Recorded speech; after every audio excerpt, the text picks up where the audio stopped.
Olá, estamos dando início a mais um programa Debates Le Monde Diplomatique Brasil, uma iniciativa do jornal Le Monde Diplomatique Brasil, em parceria com a TV PUC, com o canal universitário e com a TVT, a TV dos Trabalhadores.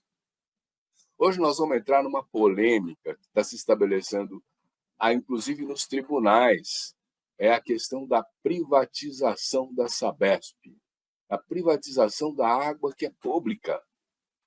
Então, qual é a vantagem de privatizar a Sabesp? O que vai beneficiar a população a privatização da Sabesp? Quem está atrás, interessado na privatização da Sabesp? Nós vamos conversar tudo isso com o Guilherme Amorim, que eu vou apresentar para vocês agora. O Guilherme Amorim é advogado, já esteve aqui uma vez com a gente, eu agradeço de novo a volta. É um prazer tê-lo aqui, Guilherme. E o Guilherme, ele é doutor em Direito Constitucional, ele é diretor e professor permanente do mestrado em Direito da Uninove, fundador do Instituto Brasileiro de Estudos Constitucionais, membro do Conselho Curador da Fundação Padre Anchieta e sócio do escritório Rubens Naves Santos Júnior Advogados. Guilherme, por que há o interesse, quem está interessado em privatizar a Sabesp? Em primeiro lugar, Silvio, eu quero agradecer o convite, né, dos amigos do Le Monde Diplomatique. É uma alegria voltar a esse programa, né, um programa que se preocupa em trazer um debate de interesse público, né, de interesse de todos os brasileiros, de todas as brasileiras. Eu fico muito feliz de ter a oportunidade de voltar a debater com você, Silvio. Muito obrigado pelo convite. Veja, o interesse, né, certamente não atende ao melhor interesse dos brasileiros e, sobretudo, do interesse dos paulistas, né? Esse é um interesse do capital, né? Nós estamos aqui atendendo ao interesse do capital financeiro. Este certamente não é um interesse público. Porque a água, como nós sabemos, né, é um recurso finito. A água é um recurso da natureza, e este não é um recurso que pode ser assim objeto de especulação, né? Um objeto que atende a interesses especulativos e a interesses lucrativos. Eu acho que é um equívoco, sobretudo um equívoco político muito grande. Nós partimos para um programa de desestatização da maior companhia de saneamento da América Latina, né, que, sobretudo, é uma companhia lucrativa para o governo do Estado de São Paulo. Então, quer dizer, todos os pontos de vista que nós olhamos esta iniciativa, ela é uma iniciativa equivocada. Agora, o mais importante é que ela é uma iniciativa inconstitucional, né? Do ponto de vista jurídico-normativo, Silvio, ela é uma iniciativa inconstitucional. Agora, respondendo a sua pergunta, ela atende a um interesse financeiro, ela atende a um interesse, vamos dizer assim, desse movimento neoliberal que, infelizmente, é um movimento hoje que predomina, né, em termos desta globalização mais predatória que nós temos hoje como um movimento que predomina, né, no mercado mundial. Mas é equivocado, sem sombra de dúvida. Então, mas veja, o Guilherme, quer dizer, em vários países, nos últimos 10 anos, inclusive nos países mais centrais do capitalismo, né, quer dizer, a água foi reestatizada, né? Paris, por exemplo, acho que Berlim também, quer dizer, tem várias cidades onde foi dito assim. Na Câmara, por exemplo, o que seria a Câmara de Vereadores de Paris, eles exprimiram: é incompatível a prestação de um serviço público por uma empresa privada, né? Então, nós estamos tendo um movimento global, né, de recuperação da parte do Estado da gestão da água, que é um bem essencial. Nós estamos indo na contramão desse movimento, é isso? Estamos, porque essas experiências demonstraram, não é, que, em relação pelo menos em relação à água, né? Pelo menos em relação a esse serviço essencial de captação da água in natura, do seu tratamento e da sua distribuição e do equivalente ao tratamento de esgoto, este processo, né, de privatização, né, de passar à iniciativa privada este serviço, ele não foi exitoso. Ele não foi exitoso porque é incompatível com a sua própria natureza imaginar que a iniciativa privada, que tem por lógica distribuir lucros e dividendos a um grupo, né, de acionistas que pretende sempre obter a lógica do lucro a partir de uma racionalização de serviços com busca à eficiência, pode se preocupar, né, com indicadores de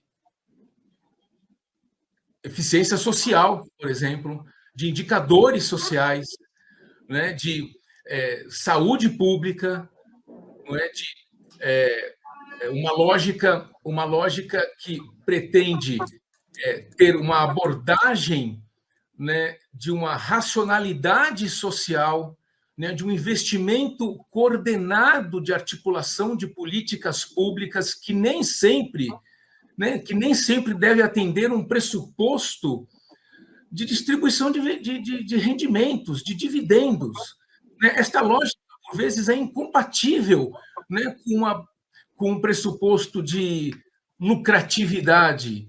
Né? Por vezes, um investimento de longo prazo numa expansão de uma rede, né, de captação de água pode não atender um investimento de curto e médio prazo que acionistas estejam preocupados, né? Que acionistas privados estejam preocupados. Então, o interesse público, por vezes, é incompatível com interesses privados. Ah, mas os defensores, né, de um programa de desestatização poderão objetar dizendo o seguinte: bom, mas para isto existe o princípio regulador.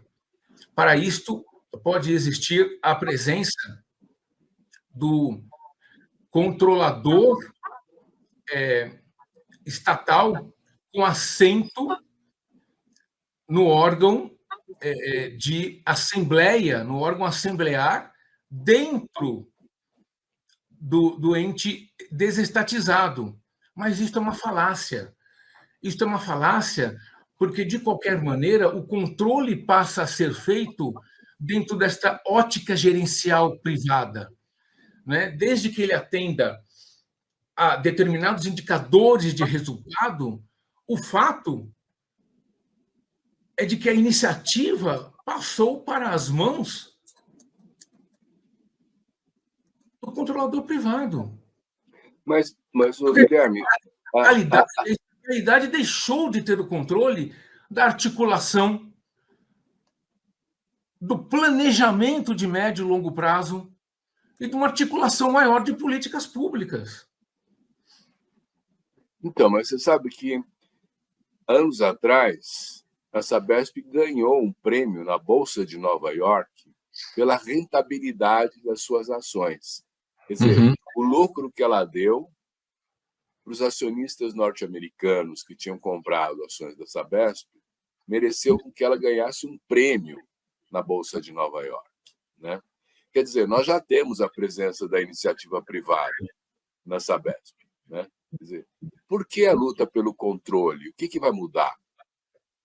Então, você tocou num ponto importantíssimo. Não é? A Sabesp já tem a participação de acionistas privados. Ela já tem uma governança altamente profissionalizada.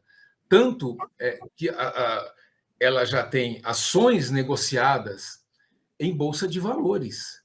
Não é? Então, o que está se propondo agora? Está se propondo agora que o seu controle deixe de ser estatal.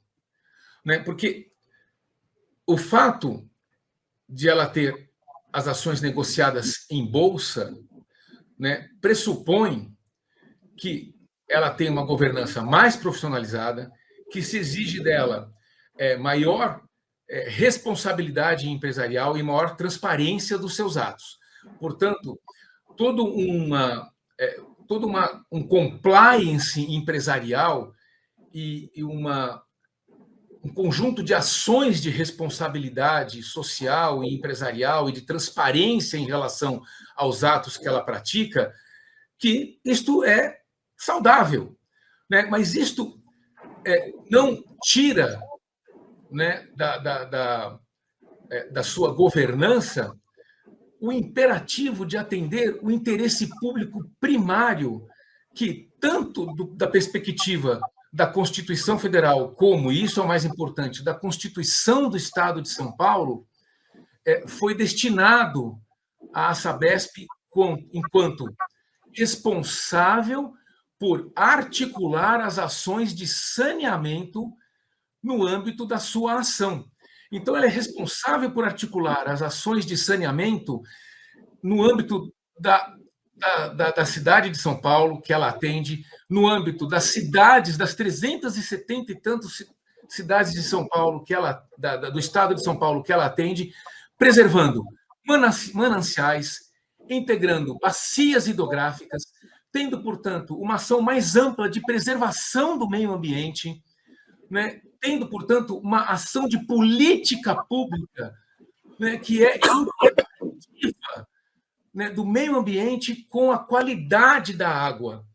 Isto é mais importante na perspectiva de uma política pública, né? Mas, o Guilherme, eu vou discordar de você no seguinte, quer dizer, a Sabesp deveria estar fazendo isso hoje e não faz de uma maneira satisfatória, não é? Ainda sendo uma empresa pública, sob controle público. Como é que a gente explica, né, a lentidão, né, na progressão do saneamento básico? Como é que a gente explica que os rios nossos não estão sendo despoluídos como foi prometido, na velocidade apropriada? Como é que nós explicamos o vazamento das águas, que 30%, 40% da água canalizada vaza antes de chegar na mão do usuário? Como é que você vê isso? Então, eu concordo, Silvio, plenamente com você, não é? E aí, o que acontece? Justamente, ela tem a responsabilidade por essa articulação e por um planejamento integrado dessas ações de saneamento. Ainda assim, ela é a companhia de saneamento básico que tem os melhores índices nesse sentido, né? O Estado de São Paulo é o que está mais perto da universalização das ações de saneamento em comparação com os demais índices do país, né? De qualquer forma, está longe do ideal. Eu concordo plenamente contigo. Agora, os mecanismos de controle social nós temos para isto, né? Então, na perspectiva dos mecanismos que a Constituição Federal nos assegura, nós temos que exercer esses mecanismos de controle social. Na medida em que houver a implementação deste programa de desestatização, né, e a outorga, eventualmente, do controle acionário às mãos da iniciativa privada, esses espaços de fiscalização ficarão ainda mais restritos, né? Porque nós teremos, então, um programa de metas e de investimentos a serem cumpridos pela iniciativa privada, né? Sob o pressuposto de que, se eles não cumprirem até 2030, por exemplo, eles poderão perder esta concessão, né? E isto, evidentemente, nós teremos mecanismos de controle, né? Pressupostamente, né? Pelo Tribunal de Contas, pelo próprio governo do Estado e pela agência reguladora, né? Mas a lógica afasta ainda mais do controle social da população, né? Então, quer dizer, se nós já estamos tendo dificuldade de exercer isto hoje, com a Sabesp tendo o controle pelo Estado, imagina quando isto passar à iniciativa privada, né, que pressupostamente será exercida por um fundo de investimento como está querendo o Estado, alegadamente por alguém que tenha experiência na área, porque é este o modelo que eles estão desenhando. Quem que terá experiência na área? Quais são os grupos que estão se apresentando por isso? Grupos estrangeiros que estão se apresentando para isto? Então, quer dizer, e como que será feito esta fiscalização? Por quais indicadores? Quais são esses indicadores de universalização? Então, quer dizer, este controle será ainda feito de uma maneira mais afastada ainda. Mas eu concordo com você, Silvio, que hoje nós temos ainda um longo caminho a percorrer, mas nós temos instrumentos para fazer essa fiscalização. Mais ou menos, Guilherme, porque eu me lembro que anos atrás eu fiz um artigo sobre a privatização da água lá, né? E o título era Predadores à Solta, que eram as grandes empresas, né? E a Agência Nacional de Regulação das Águas, a ANA, né? Uma coisa assim, ela se manifestou. E eu tive que preparar uma resposta, uma coisa assim. E eu fui ver quem eram os diretores da ANA. Isso é uma porta giratória das grandes empresas que trabalham na área para o setor público, né? Quer dizer, quem estava regulando, quem eram as pessoas responsáveis por isso na agência reguladora, eram pessoas que saíram recentemente da direção de empresas privadas que atuam na área. Aí você tem um time jogando dos dois lados, né? Como é que você vê isso?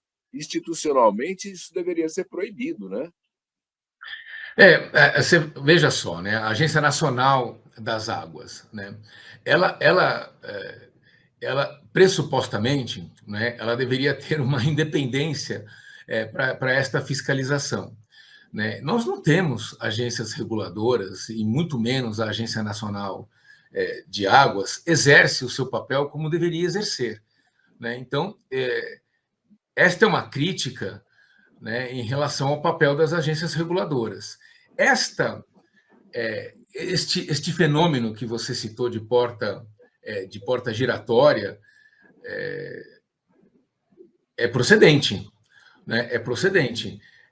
Nós deveríamos, né, ter uma formação das agências regulatórias que atendesse a alguns pressupostos de maior independência, né, do papel a ser desenvolvido pelas agências regulatórias.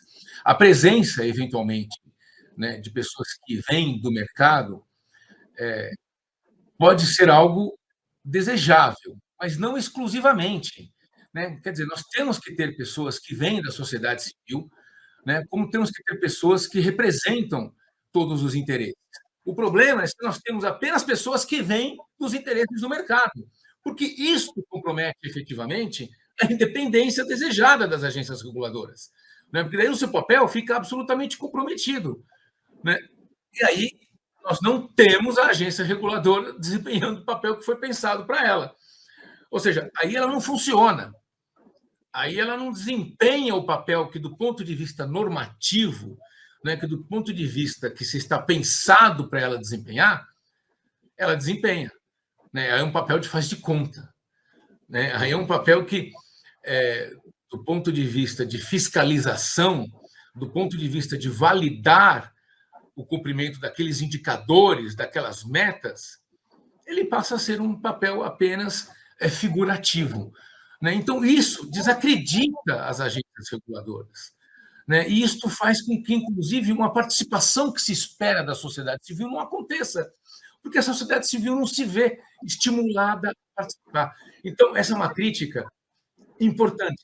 Nós devemos ter, de fato, agências reguladoras que representam os interesses. Então, assim, representantes da sociedade civil, né, das organizações não governamentais que efetivamente conhecem o assunto, têm o desempenho com relatórios independentes, né, que fazem um acompanhamento, uma auditagem independente desse assunto, têm que apresentar representantes nesse sentido e tem que ter um assento.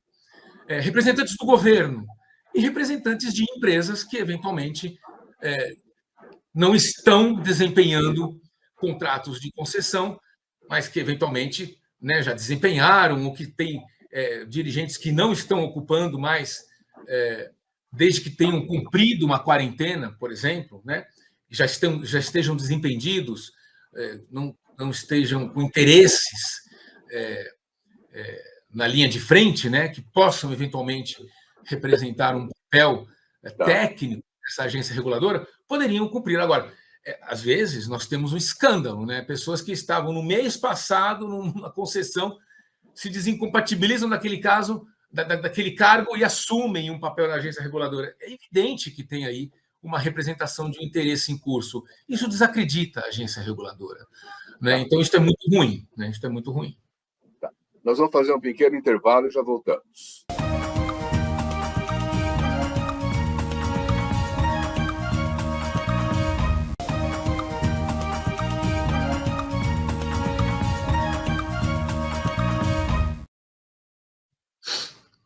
Guilherme, nós estamos tendo essas chuvas todas no Rio Grande do Sul, esse desastre ecológico, né? Quer dizer, e na hora que isso vem a público, que acontece, né? Você tem o quê? Você tem todo aquele esgoto que vem para fora por causa da água sendo expulsa da canalização tradicional, que ela cumpre e tal, e uma contaminação ambiental profunda, né? Quer dizer, num caso desse, o que uma empresa como a Sabesp precisava fazer? Olha, em primeiro lugar, né, uma empresa como a Sabesp, ela, em primeiro lugar, ela pode fazer uma ampla campanha de conscientização, né? Eu acredito que o que está faltando no Brasil é informação a respeito do papel de cada um de nós neste momento de uma grave mudança climática, né? Nós estamos entrando, de fato, na era das graves crises climáticas, né? O tempo mudou, o clima mudou, né? Nós estamos caminhando, né, cada vez mais, Silvio, para um momento de graves disparidades climáticas, né? E é preciso, inclusive, que no campo do direito, né, que é onde eu estou mais envolvido, nós precisamos avançar, inclusive, para um conceito de justiça climática, né? Isto já está sendo uma tendência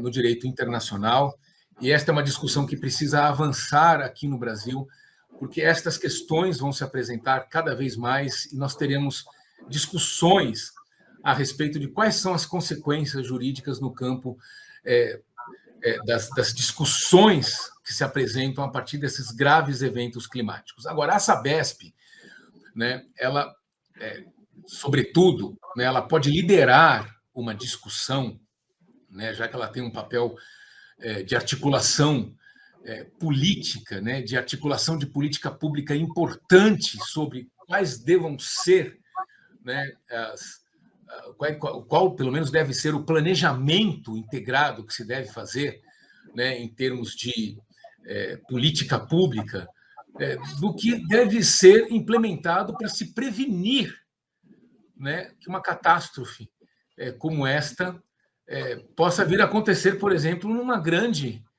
metrópole como São Paulo, né? Então, esses eventos climáticos podem vir a acontecer numa região metropolitana, né, como São Paulo, que é integrada por São Paulo e mais 39 cidades, né, que margeiam aqui, né, a Grande São Paulo, que atendem, né, exatamente 20 milhões de pessoas, né? Então, nós temos 12 milhões de pessoas morando na cidade de São Paulo e praticamente mais 8 milhões de pessoas na Grande São Paulo. Então, quer dizer, nós precisamos ter uma reflexão sobre qual é uma articulação de política pública integrada que visa um saneamento básico adequado, né, considerando uma rede não só de captação, né, de água in natura e do seu tratamento, considerando inclusive a captação e tratamento de esgoto, de uma forma que possa evitar ou minimizar situações como essa que estão acontecendo em Porto Alegre. Quer dizer, está mais do que na hora de se ter uma discussão mais ampliada com vistas a se evitar, né, ou pelo menos ter uma política de resposta mais rápida para evitar catástrofes como estas que nós estamos observando em Porto Alegre. Porque se tem um tipo de discurso agora que nós estamos observando, que é o seguinte: um desastre ambiental. Não, não é um desastre ambiental. Não é? Isso é resultado de omissões de políticas públicas. Né? E omissão de política pública tem nome no direito. Né? Chama-se crime de responsabilidade. Os políticos, né, os nossos políticos, que são eleitos por nós, quando eles se omitem de adotar ações, eles podem ser responsabilizados por essas omissões. E essas omissões têm nome. Chama-se crime de responsabilidade. Não importa quem esteja no exercício do poder, não importa o partido. Mas sequer autoridades podem ser ação de crime de responsabilidade. E isso você conhece? Não, você conhece algum país ou mesmo algum caso aqui no Brasil de que crimes de responsabilidade dessa natureza tenham sido efetivamente responsabilizados? Em relação a essa abordagem ambiental, né, em relação a essa abordagem com vistas a uma justiça climática, né, em relação a esta preocupação mais integrada com vistas a uma discussão sobre saneamento, isto ainda não existe. Né? Está começando a haver essa discussão.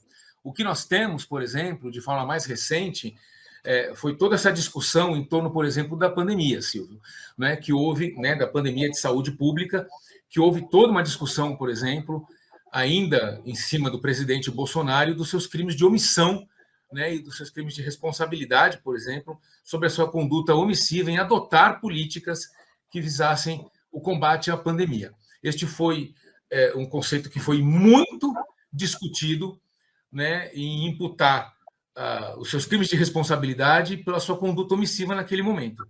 Então, aqui se tem o mesmo conceito em relação ao que os nossos governantes não fazem em relação a uma discussão sobre como se evitar, né, essas catástrofes que estão acontecendo. Então, por exemplo, hoje mesmo, né, eu li nos jornais, né, como nós estamos agora terminando um documento, né, que teve início, se não me engano, no ano de 2012, né, para se evitar, para se dar respostas a uma ação, né, para se combater esses desastres, né, que foi um documento que teve início a sua discussão em 2012. Então, não é possível que um documento que se tenha começado a se discutir em 2012 leve 12 anos para se terminar. Então, quer dizer, há uma letargia no campo do poder executivo que perpassa vários governos. Essas questões precisam ter mais seriedade nos seus trabalhos e respostas mais coordenadas. Na verdade, são entraves promovidos pelo lobby das empresas, né? Quer dizer, não é uma morosidade do processo administrativo, é um bloqueio feito por poder político, né? Quer dizer, mas na hora que começar a haver responsabilizações, o poder político destrava isso. Pode ser. Eu queria trazer para você a questão da desigualdade, né? Porque a Sabesp ela tem uma permanente briga com os lugares que têm ligações clandestinas da água, que são as comunidades, que são as favelas, que são os lugares em que a legislação não permite que a própria Sabesp estenda a sua rede, porque não é reconhecida como espaço de habitação, né? Quer dizer, e de fato, quer dizer, existe uma tensão permanente entre aumentar o lucro com um número maior de contas sendo cobradas, né, ou pensar uma política social capaz de contemplar as dificuldades desse setor empobrecido. Como é que você vê essa política? Sabesp tem isso? Olha, eu acredito que o que se deveria fazer aí era uma integração, né, a partir dos cadastros, inclusive do governo federal, do governo estadual e do governo municipal, que tem os cadastros sociais dessas pessoas, para integrá-las à rede de fornecimento de saneamento. Porque a partir do momento que elas estão nos cadastros, nos CAD únicos, para serem contempladas com programas de distribuição de renda, qual a lógica de elas não estarem integradas a um programa social de fornecimento de água tratada? Por que essas questões não dialogam? Qual que é a dificuldade de integrar uma companhia de saneamento básica que tem por controlador uma unidade da federação? Percebe? Qual que é a dificuldade de integrá-la a uma política pública que é de redistribuição de renda? Porque redistribuir não quer dizer concentrar, né? E o que a Sabesp quer é concentrar o lucro na mão dela. Aí, ou o Estado intervém com uma política de subsídios, de alguma coisa, né? Ou precisaria retomar o sentido público da Sabesp, né? Como uma empresa que serve ao interesse comum e não ao lucro dos seus acionistas. Algo assim, você acha? Acredito nisto, e tanto que um dos pressupostos para ela ter as suas ações em bolsa é cumprir também com a sua finalidade social. Esse é um dos requisitos para que ela possa, inclusive, continuar atendendo aos princípios da Sarbanes-Oxley. Uma coisa não é incompatível com a outra, Silvio. Ela, para continuar tendo as suas ações na Bolsa de Nova York, ela também precisa ter indicadores desejáveis de ações de responsabilidade social empresarial. Mas ela não está perseguindo isso, tá? Na medida em que ela não persegue isto, se isto for evidenciado, quer dizer, se isto for trabalhado adequadamente como algo que é incompatível, que vai contra, porque se ela em tese só quer perseguir o lucro a todo custo, ela tem um downgrade na sua nota. Ela pode ter uma queda na sua avaliação como algo bom para o seu rate de ações. Ela muda essa postura rapidinho. Quem que avalia isso, Guilherme? Esta lógica, ela muda. Mas eu prefiro abordar até por uma outra questão. Nós temos que forçar isto como algo integrativo por um conjunto de ações que visa trazer essa comunidade de baixa renda e vulnerável dentro de um conjunto de ações de distribuição de renda, ainda que o atual governo seja um governo de direita. Porque esse governo pode ser passageiro, porque o anterior eventualmente não era. E porque o próximo eventualmente pode não ser. Porque eu acho que a lógica das questões tem que ser mais duradouras, como política de Estado e não política de governo. Né? Porque, tudo bem, porque eventualmente agora você está falando de um programa de desestatização. Né? Isto é agora, é pontual. Né? Porque no governo passado não se estava falando. Né? E essa é uma questão que também estava presente no governo passado. É isso que é o pior. Né? Já não se praticava isso no governo passado, e nem no anterior, e nem no anterior. Quer dizer, é uma conduta que já vem há algum tempo. Né? Então, por que não se integrou isto nos programas de distribuição de renda, que são programas de justiça distributiva? Quer dizer, o CAD único está aí. Né? É um programa de implantação progressiva. Quer dizer, os instrumentos têm. Né? Então, por que não se faz? Lógico, eu concordo com você, tem esta lógica de que pode haver um impacto na distribuição de lucros e dividendos, mas também pode haver o oposto, porque a lógica também pode ser o oposto. Eu vou trazer mais gente para dentro do sistema, que vai estar pagando conta, ainda que seja de tarifa social. Percebe? Eu posso ter o argumento oposto. Na verdade, eu vou ter mais gente dentro do sistema, eu vou ampliar a base de contribuinte pagando conta, ainda que seja de tarifa social. Eu vou ampliar a base de, entre aspas, pagantes de conta de água. Então, quer dizer, eu tinha 200 mil pessoas pagando contas de água. Agora eu passei a ter 250 mil. Eu ampliei o meu número de clientes, entre aspas, da Sabesp. Lá na frente, eu tenho um indicador mais positivo ainda. Além de ter do que mas a ação desse capital especulativo, que nós estamos falando mais disso, né, do capital financeiro, ela não quer pensar em médio prazo, está sempre pensando assim no mais curto prazo, na maximização do seu lucro, né? Claro, e quando a gente fica falando assim, não, precisa ter também a dimensão social, precisa ser a dimensão que favorece também a inclusão, você está falando isso para o capital internacional, que está se lixando pelas condições de vida no Brasil, né? Quer dizer, como é que faz? Essa é uma reflexão um pouco mais ampla, né? Porque daí aí a gente tem que pensar um pouco, na verdade, num processo mais amplo do que significa, então, na verdade, toda essa nossa inserção em relação a esse movimento de globalização e o que nós estamos tirando disso, né? E qual é o nosso papel enquanto uma economia periférica, na verdade, que é o que nós estamos atravessando até hoje. E o que nós estamos tirando disso depois de 20, né? Depois de 30 anos desse processo de globalização. E o que nós vamos fazer daqui para frente? Né? Quer dizer, nós vamos continuar nesse processo de inserção, nós vamos continuar apostando nisso, e como é que nós vamos mudar isso? Porque, mesmo agora, Silvio, nós estamos no governo Lula 3, né?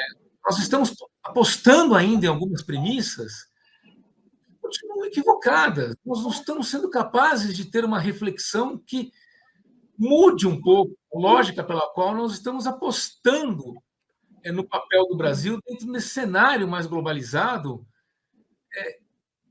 e que tenha uma lógica pela qual o Brasil se comporte no cenário econômico e que faça com que a gente tenha uma lógica de planejamento da atividade econômica que possa sinalizar, né, para os nossos empresários, inclusive, como a gente quer que eles se comportem, inclusive. Né? Na verdade, não tem uma sinalização de mudança. Né? Então, passa um pouco por aí, inclusive, né? Na verdade.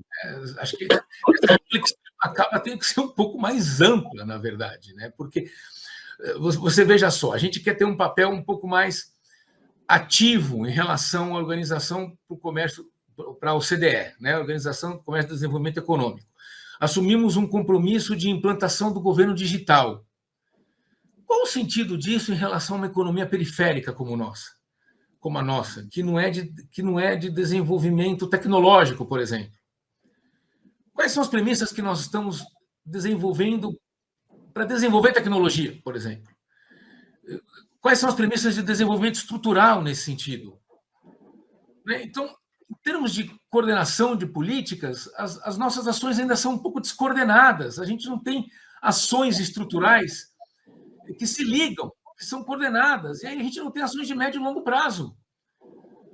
Então, a gente passa sinais muito desencontrados. Então, não é sustentável do ponto de vista de médio e longo prazo. Então, a gente fica muito a reboque do que está acontecendo, nessa inserção de globalização. Então, a gente não tem uma postura muito criativa, né? Vamos fazer um intervalo e já voltamos.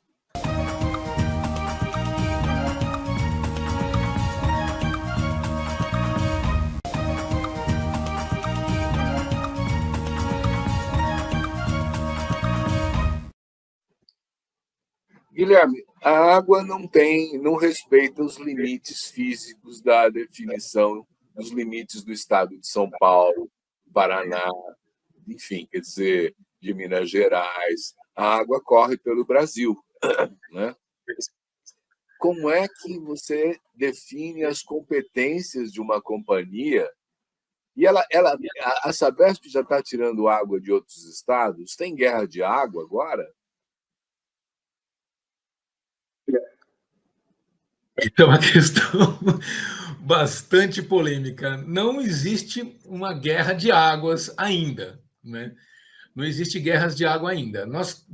Nessa crise, essa última crise, né, que nós tivemos assim, em São Paulo, 2015, 2016, né, que nós tivemos os reservatórios aqui em São Paulo muito comprometidos, né? Nós tivemos uma grande seca. Nós tivemos, por exemplo, né, essa questão das águas do Rio Paraíba, né, que é, por exemplo, um rio que é interestadual, né? Nós temos o Rio Paraíba abastecendo não só o estado de São Paulo, mas também o estado do Rio de Janeiro, né? Então, por exemplo, ele é um rio de competência federal, né? E aí nós tivemos que ter a ação, né, da Agência Nacional de Águas mediando o que o estado de São Paulo poderia captar, se ele poderia aumentar a vazão de captação em relação ao que ele vinha captando para suportar a demanda da Grande São Paulo e, evidentemente, com algum prejuízo em relação à Grande Rio de Janeiro, né? Então, quer dizer, teve aí um papel de mediação, por exemplo, da Agência Nacional de Águas. Então, houve um papel de mediação, não se chegou a ter um conflito propriamente dito, né? Mas, quer dizer, se houvesse o prolongamento daquela situação, né? E se houvesse, por exemplo, até mesmo o comprometimento do Rio Paraíba, né? Como é que isto ficaria? Né? A favor de quem a Agência Nacional de Águas decidiria? Né? A favor do Rio de Janeiro? A favor de São Paulo? A água é um recurso finito, né? E se nós chegássemos a uma situação limite, né? Então, quer dizer, em algum momento nós podemos ter, evidentemente, uma situação em que possa haver uma disputa pela água, sem dúvida. Né? Então, nós temos aí, por exemplo, essa questão do aquífero Guarani. Né? O aquífero Guarani é um aquífero de dimensões assim, que passam por vários estados.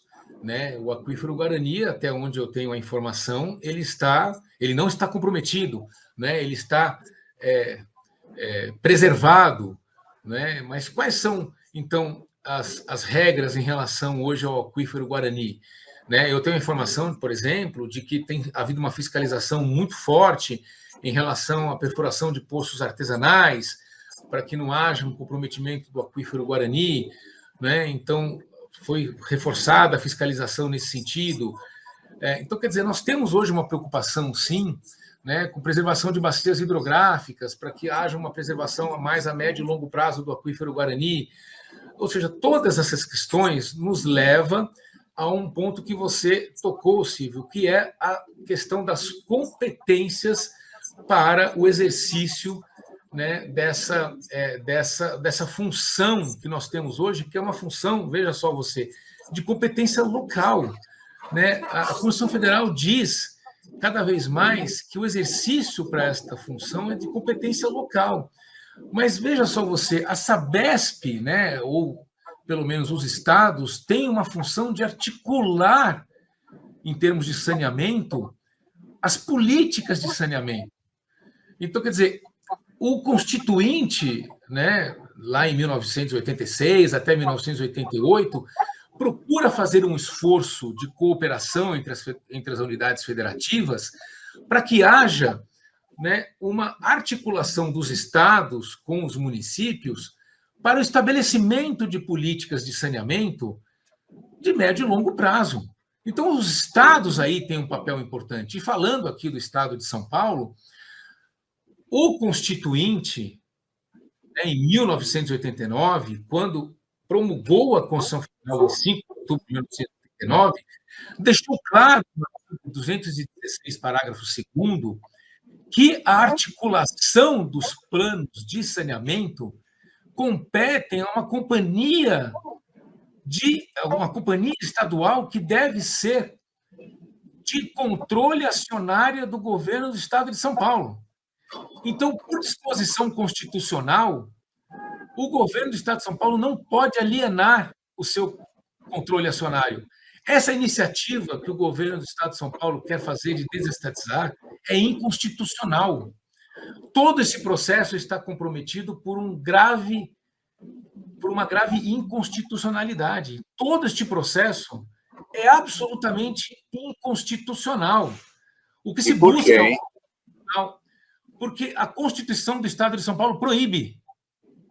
A Constituição do Estado de São Paulo, no seu artigo 216, parágrafo 2º, diz com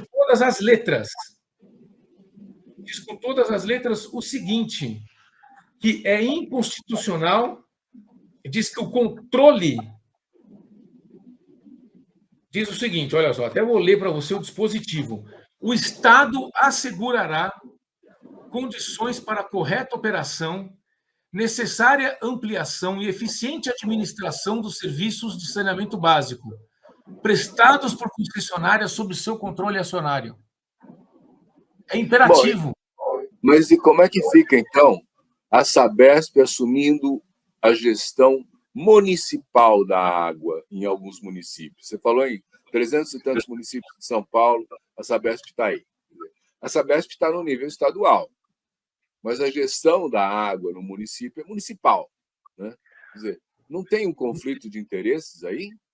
Não, porque ela continua articulando no plano estadual. O que não pode é o contrário. O que não pode é ela alienar o seu controle acionário.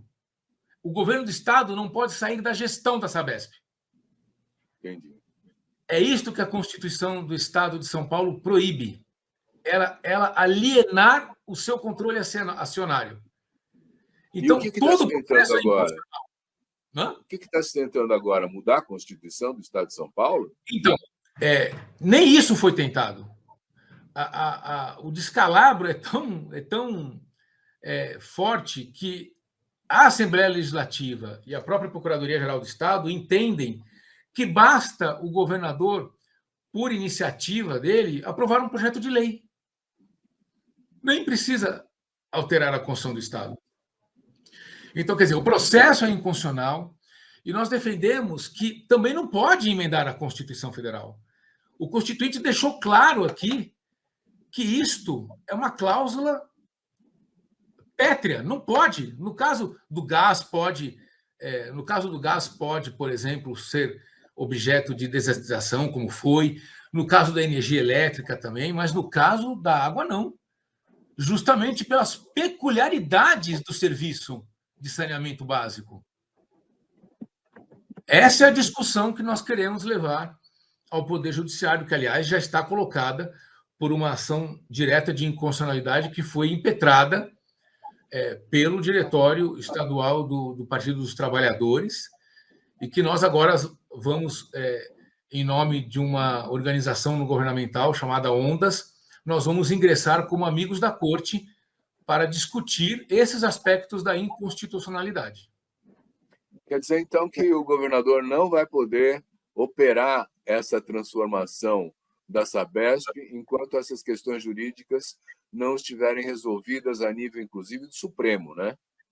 Então, por enquanto, a discussão, Silvio, está no âmbito do Tribunal de Justiça, né? Foi uma ação direta de inconstitucionalidade impetrada no Tribunal de Justiça e, infelizmente, não houve medida liminar, né? Então, não há uma medida liminar impedindo a prática dos atos, né? Mas a discussão que se levou ao Tribunal de Justiça é uma discussão para se decretar a inconstitucionalidade de todo o processo. O que se busca, então, é impedir, de fato, este programa de desestatização ou de alienação do controle acionário da Sabesp, né? Que, do ponto de vista normativo, teria aí uma impossibilidade, né? Então, essa é a discussão que se espera levar ao Tribunal de Justiça e sensibilizar, de fato, né, o órgão especial do Tribunal de Justiça, que é integrado pelos 25 desembargadores mais antigos do Tribunal de Justiça, no sentido de convencê-los de que há, de fato, uma disposição na Constituição do Estado de São Paulo que impede este programa.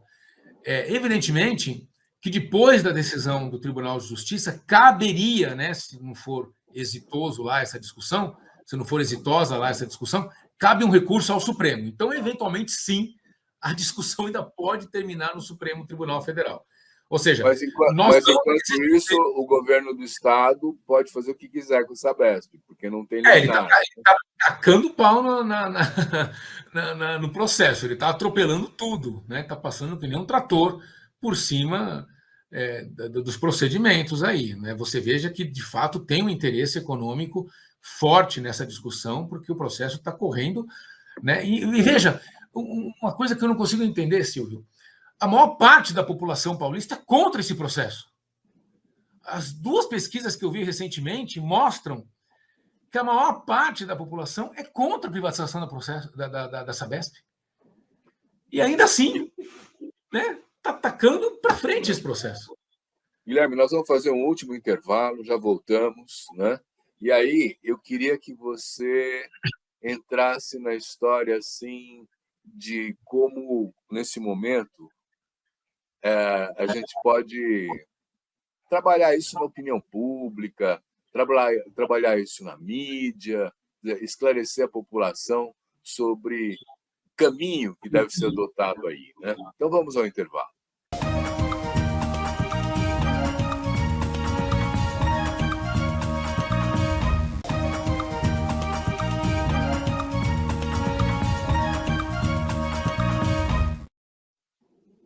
Nós estamos chegando já ao final do nosso programa, o tempo passa rápido e tal. Queria que você aproveitasse esse último momento nosso, assim, né, para nos dar um horizonte, o que vai acontecer. Porque se a perspectiva de que esse processo judiciário demore 2, 3 anos ou até mais para andar, né, isso já não vai desmontar a estrutura pública da Sabesp? Este é o nosso receio, né? Eu acho que é muito importante, Silvio, nós de fato temos uma mobilização, né? Eu acho que é importante nós não deixarmos a Sabesp, que é uma empresa de valor, que é uma empresa que pertence, né, a nós, né, paulistas e paulistanos, mas antes de tudo também ela pertence ao Brasil. Né? Eu acho que ela tem os seus defeitos, ela tem os seus problemas, né? Como toda empresa pública, ela pode ser aperfeiçoada, nós temos que cobrar esses aperfeiçoamentos, mas ela é nossa, ela é paga com os nossos impostos, e é isso mesmo, nós temos que cobrar esses aperfeiçoamentos, mas ela não pode ser privatizada. Então, como é que a gente se mobiliza para cobrar esses aperfeiçoamentos, para impedir que ela seja desestatizada? Né? Assim, eu não sou absolutamente contra qualquer processo de desestatização. Tem coisa que pode, eventualmente, ser desestatizada e ser melhorada. Acho que o Estado não precisa estar absolutamente presente em tudo, mas tem coisa que é essencial que ele esteja presente. Saneamento básico não dá para passar para iniciativa privada. É de água que nós estamos falando. Água é a questão mais essencial. Sem água a gente não fica. Nós vamos passar água para a iniciativa privada, né, que vai regular a distribuição de água, a sua captação in natura, o seu tratamento.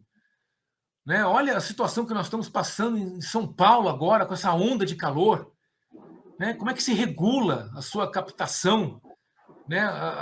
Como é que se regula a sua distribuição? Né? Como é que se regula a preservação dos seus mananciais? Como é que se regula uma política de longo prazo? Como é que nós vamos estabelecer esses indicadores? A população tem que participar disso, então nós temos que ter mobilização. Né? Nós temos que, de fato, ter uma ampla campanha de divulgação. Acho que nós temos que nos mobilizar, escrever a respeito, utilizar as mídias alternativas, nós temos que utilizar os nossos canais de comunicação, nós temos que ocupar espaço das mídias tradicionais. As mídias tradicionais não estão dando espaço para a divulgação dessa questão. Elas estão todas fechadas com a privatização. Não há espaço para falar a respeito disso. Então, nós temos que tentar furar essa bolha. Né? Infelizmente, não há espaço nas mídias tradicionais. Nós temos que tentar furar essa bolha. E temos que ocupar os espaços que forem possíveis. E temos que cobrar mobilização dos nossos parlamentares. O que aconteceu na Câmara Municipal e o que aconteceu na Assembleia Legislativa foi uma vergonha. Os parlamentares deixaram esse processo avançar, inclusive alguns parlamentares de oposição. Nós temos que cobrar deles por que eles deixaram esse processo avançar, por que eles foram coniventes com isso, por que eles votaram a favor. Eu acho que eles têm que dar explicações do ponto de vista ideológico, inclusive, por que eles concordaram com isso. Né? Então, acho que nós temos que cobrar mais respostas e nos engajarmos mais, né? Porque depois nós vamos pagar essa conta e vamos sofrer as consequências. Muito bom. Olha, Guilherme Amorim, eu quero agradecer muito a sua participação, excelente conversa, ajudou a gente a esclarecer melhor a situação. Muito obrigado. E agradecer de novo a você também que nos assiste, dizendo semana que vem tem mais. Obrigado.